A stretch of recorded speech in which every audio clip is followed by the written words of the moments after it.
Hi hello నమస్తే నేను మీ దేవిని welcome back to my channel Devi home and beauty. ఎలా ఉన్నారు అందరూ? బాగున్నారా? నేను కూడా సూపర్గా ఉన్నానండి. సో ఇవాళ మన ఛానల్లో చాలా టేస్టీ రెసిపీ అన్నమాట. సో నేనైతే ఈరోజు క్యాబేజీ శనగపప్పు కర్రీ చేస్తున్నాను. సో చాలా అంటే చాలా టేస్టీగా ఉంటుందండి. సో రోటీలోకి, చపాతీలోకి, రైస్లోకి చాలా అంటే చాలా బాగుంటుందన్నమాట. సో క్యాబేజీ తినని వాళ్ళు కూడా ఈజీగా తినేస్తారనమాట. సో అస్సలు ఫ్లేవర్ తెలియదండి, చాలా అంటే చాలా బాగుంటుంది. సో శనగపప్పు క్యాబేజీ కర్రీ ఎలా తయారు చేసుకోవాలి, ఏమేం కావాలో చూసేద్దామా? సో ముందుగా మనం స్టవ్ వెలిగించుకొని ఒక కుక్కర్ గిన్నె పెట్టుకుంటున్నానండి నేను. సో ప్రెషర్ కుక్కర్లోనే చేస్తున్నాను క్యాబేజీ శనగపప్పు అనేది. సో రెండు కూడా బాగా ఉడకాలి కదా, సో అందుకని చెప్పేసి నేను కుక్కర్ హీట్ చేసుకున్నాను. అందులో వచ్చేసి 3 టేబుల్ స్పూన్ ఆయిల్ హీట్ చేశాను. అలాగే జీలకర్ర, ఆవాలు కూడా వేసుకున్నానండి. సో ఇలా వేయడం వల్ల ఫ్లేవర్ చాలా బాగుంటుంది కర్రీలోకి. నెక్స్ట్ వచ్చేసి ఒక ఆనియన్ తీసుకున్నాను, చిన్న చిన్న పీసెస్ని కట్ చేశాను. అలాగే టమాటా వచ్చేసి 2 తీసుకున్నాను, పచ్చిమిర్చి వచ్చేసి ఒక 3 తీసుకున్నానండి. సో ఇవన్నీ కూడా మీడియం సైజులో కట్ చేసి పెట్టుకున్నాను. సో ఆయిల్ హీట్ ఎక్కిన తర్వాత ఇవన్నీ వేసేసుకున్నాను. సో మనకి ఆనియన్, టమాటా తొందరగా కుక్ అవ్వాలి అంటే సో సాల్ట్ యాడ్ చేయాలి కదండి. సో నేనైతే 1.5 టేబుల్ స్పూన్ సాల్ట్ యాడ్ చేశాను. మీ టేస్ట్ తగ్గట్టే యాడ్ చేసుకోండి. సో ఒక 5 మినిట్స్ చూసారు కదా, ఆనియన్ అయితే బాగా కుక్ అయిపోయింది.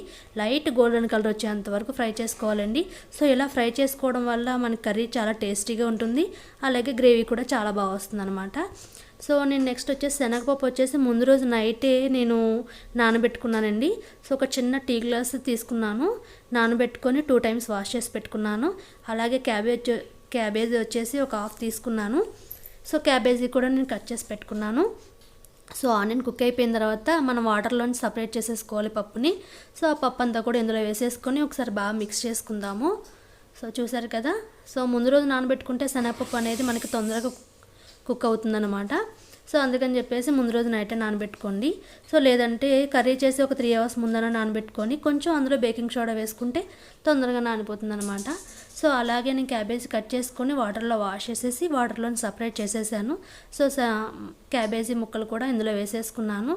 సో మొత్తం అంతా కూడా మిక్స్ చేసుకుందాము. పప్పు, క్యాబేజీ అన్నీ కూడా మిక్స్ చేసుకున్న తర్వాత అల్లం వెల్లుల్లి పేస్ట్ వచ్చేసి 2 table spoon, garam masala 2 table spoon, ధనియా powder 1 table spoon, red chilli powder 2 table spoon, పసుపు చిటికెడు వేసుకున్నానండి. సో మసాలా అంతా కూడా మనకి క్యాబేజీకి శనగపప్పుకు పట్టేంత వరకు కలుపుకోండి. సో ఒక 2 నిమిషాలు అలా కలుపుకుంటే మనకి చక్కగా పప్పుకి క్యాబేజీకి చాలా బాగా పట్టేస్తుంది అన్నమాట. సో ఈ కర్రీ అనేది మనకి చాలా అంటే చాలా బాగుంటుందండి. సో లైక్ ఎలా ఉంటుందంటే మనకి చికెన్ కర్రీలా ఉంటుందన్నమాట. సో ఆ టేస్ట్ అలాగే అనిపిస్తుంది. సో మొత్తం అంతా బాగా మిక్స్ చేసుకున్న తర్వాత ఇందులో కొంచెం వాటర్ యాడ్ చేసుకోవాలి. సో నేనైతే వాటర్ యాడ్ చేస్తున్నాను. సో చూసారు కదా, ఒక టీ గ్లాస్ వాటర్ ఒక 2 టైమ్స్ వేసుకుంటే సరిపోతుంది. 2 గ్లాసెస్ వేసుకోండి వాటర్. సో వాటర్ యాడ్ చేసుకున్న తర్వాత కుక్కర్ మూత పెట్టేసుకోండి. 3 విజిల్స్ అయితే తప్పకుండా రావాలండి.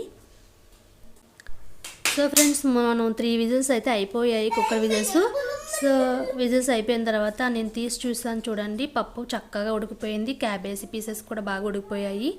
అలాగే నేను స్టవ్ వెలిగించుకొని ప్యాన్ పెట్టుకున్నాను. ఇప్పుడు నేను 2 టేబుల్ స్పూన్ ఆయిల్ అయితే హీట్ చేసుకున్నాను. ఇందులోకి వచ్చేసి వెల్లుల్లి వేస్తున్నానండి, చెదకొట్టేసి వేసాను. కచ్చాబజ్జాగా చెదకొట్టుకోవడం వల్ల పేలకన్నా ఉంటాయన్నమాట. సో వెల్లుల్లి అనేది ఎంత వేసుకుంటే అంత ఫ్లేవర్ బాగుంటుంది, టేస్ట్ కూడా చాలా బాగుంటుందండి. సో ఈ కర్రీకి పోపు పెట్టుకోవడం వల్ల ఫ్లేవర్ చాలా బాగుంటుంది. అలాగే ఎండుమిర్చి వచ్చేసి ఒక 3 or 2 వేసుకోండి. అలాగే కరివేపాకు కూడా వేసుకుందాం, ఒక రెబ్బ. సో ఇవన్నీ కూడా కొంచెం ఫ్రై అయిన తర్వాత మనం ముందుగా కర్రీ చేసి పెట్టుకున్నాం కదండి. సో ఆ కర్రీ అంతా కూడా ఇందులో వేసేసుకుందాము. వేసేసుకొని ఒకసారి కలుపుకొని సాల్ట్ అయితే టేస్ట్ చూడండి, సాల్ట్ సరిపోతే కొంచెం యాడ్ చేసుకోండి.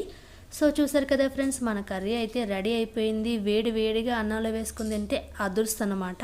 సో క్యాబేజీ శనగపప్పు కర్రీ అనేది చాలా అంటే చాలా టేస్ట్ బాగుంటుంది. సో ఒక్కసారి ట్రై చేసి టేస్ట్ చేసి మీకు ఎలా వచ్చిందో కామెంట్ సెక్షన్లో తప్పకుండా షేర్ చేయండి. సో ఐ హోప్ ఈ వీడియో మీకు నచ్చిందని అనుకుంటున్నాను. ఈ వీడియో మీకు నచ్చితే లైక్ చేయండి, మన ఛానల్ని సబ్స్క్రైబ్ చేయండి.